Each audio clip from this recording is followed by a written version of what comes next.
Mr. Connors, who was a retired mailman, he'd ask me, he'd say, "How is it that your church is so beautiful and your doctrine seems to make sense? And yet when I moved into this community, my front porch was bombed." I'm Richard Morrisroe. I happen to be part of the civil rights movement through being ordained a Catholic priest in April of 1964. The church was part of me from birth. It was the faith of my parents, the thought of working for the church or of possibly doing ministry. I began working on Chicago's West Side, helping to construct the Henry Horner low-rent housing project. Within the African-American community, I thought that most of the people who would live there would be African-Americans. The construction crew, however, were largely white because of the trades and segregation in the trades. This was strange to me. This is the first time I had experienced segregation. It just made quite an impression on me. And at this time, the civil rights movement was occurring. My parents were sympathetic. However, their sympathy remained within the house. They didn't have the power, the clout, so to speak, to go out and try to change the way the block was. I also had an opportunity during that seminary experience to intern in a Black Catholic parish on the west side. I remember asking the seminary rector, who was a very old conservative Irish American, if I could request where I'd like to work.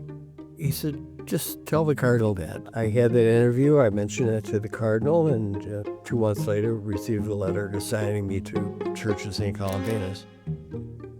St. Columbanus was a more middle-class Black parish. It had changed very rapidly during the 1950s, and during the 8 or 9 months that I was there before Selma, I began to see the world very much through the eyes of the people who were in our community.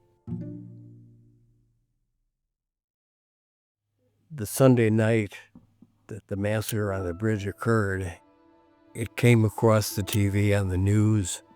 That week, the Catholic Interracial Council, which was a fairly positive factor in my life and career, invited me to go to Selma to be on the line that was there between the community that wanted to march to Montgomery, some 50 miles.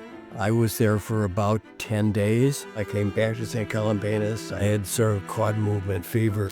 It was a communicable disease, movement fever. I think, when you're with people who share a certain view. When I got back to Chicago, I was also chaplain to a young community group. That group had the stories of their families. It just kind of seeps into the way one sees things. There are ways in which you conform one's way of life to the limits of the people you live with. I had met John Lewis, who later became famous as a congressman.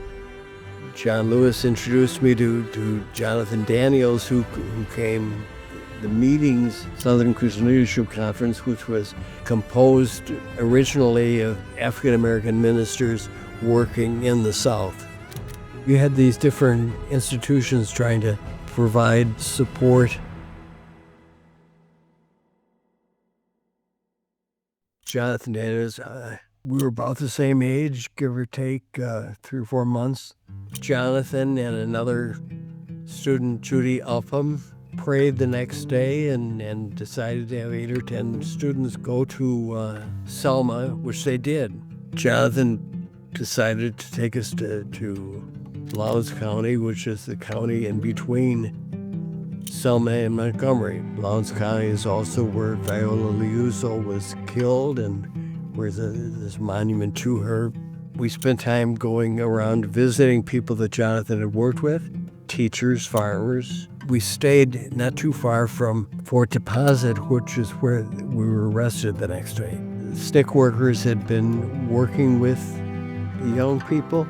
Young people were ineligible to vote at that time. The vote was still for age 21 and older. The Voting Rights Act had been passed a week earlier. The federal registrars were beginning to come, and people were beginning to try to take advantage of the opportunity to register to vote. Earlier, 3 or 4 years earlier, There was not a single African-American registered to vote in a county that was about 80% African-American. They wanted to demonstrate against some of the stores in their local community. Jonathan was asked whether or not he was going to march, and he thought he should and did, and I went along for the ride.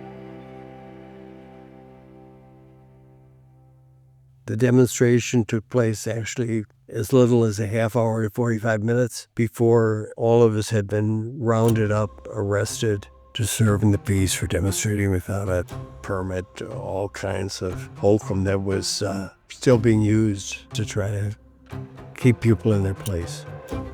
Organizer of SNCC were arrested with us. They chose to accept the bail opportunity and to leave the jail on Wednesday. Jonathan felt that we shouldn't leave until the others we were with would leave. 6 days after we were arrested, we were let go. We were released very suddenly without any arrangements for transportation. And so we were kind of hanging fruit, so to speak, for someone like Coleman. There was a store within half a block from the county jail. We met Coleman at the door. We didn't know who Coleman was or where he was from or what his authority was. We later found he was a part-time sheriff's volunteer. Daniels is at the head along with Ruby Sales, and Coleman starts threatening, get the hell out of here or blow your head off.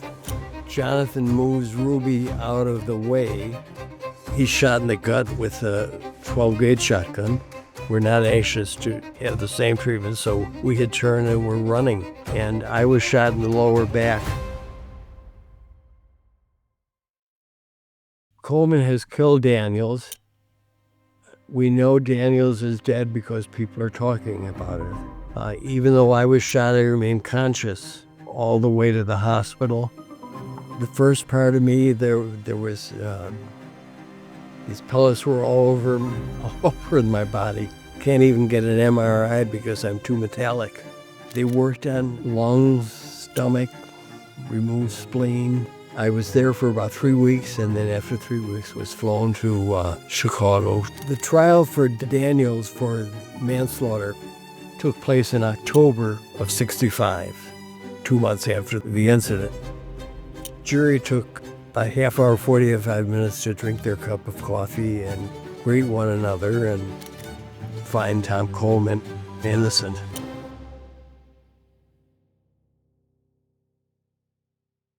Within a week, got a call from the cardinal that I was to report to the cathedral. The cardinal moved away from the kind of commitment to the African-American community that his predecessor had had. I sort of got word that I would not be able to return to the Black African community. The cardinal and his advisors thought that I was too politically active. So I volunteered to work in the Humboldt Park community, which is a fairly large Hispanic community. So I learned Spanish, worked there for 2.5 years, and it was while there that I petitioned for an honorable discharge, which I received, was then considered a lay person, and within a few months got married, and have worked primarily as an attorney since 1978. I learned the number of casualties that are required in these fights, whether it be with ICE today or as it was with ourselves and Tom Coleman at that time. It's not simply something you wear on action days, that it is a life and death struggle.